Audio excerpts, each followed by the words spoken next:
পৃথিবীর ইসলাম ধর্ম শুনলাম, আমার ভারতের আমার সনাতন ধর্ম কখনো জন্য শুনবেন। আল্লাহু আকবার, আল্লাহু আকবার, আল্লাহু আকবার। আল্লাহু আকবার। তোকে বলছি শোন স্বপ্না ভাদুরী, তুই এখনো সাবধান হয়ে যা। তুই আল্লাহু আকবার, তারাই নাসবির, যা খুশি তোর মনে যা বলে তুই গিয়ে বল, কারণ তোর ধর্ম নিয়ে তুই প্রচার কর, আমাদের তাতে কোনো যায় আসে না। কিন্তু আমাদের সনাতন হিন্দু ধর্ম নিয়ে কথা বললে তোর গলার জিহ্বা টেনে ছিঁড়ে ফেলবো। কারণ তুই তৃণমূল করিস, যে কোনো দল করিস, সিপিএম কর, কংগ্রেস কর, তাতে আমাদের কোনো অসুবিধা নেই।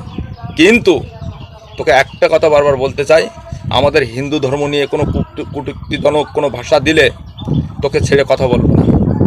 আর যদি তোকে কোনো সময় কোনো জায়গায় পায়, সেখানকার মেয়ে ছেলে দিয়ে তোকে চুলের মুঠো ধরে টানতে টানতে বের করে নিয়ে আসবো, এটা বলে রাখলাম।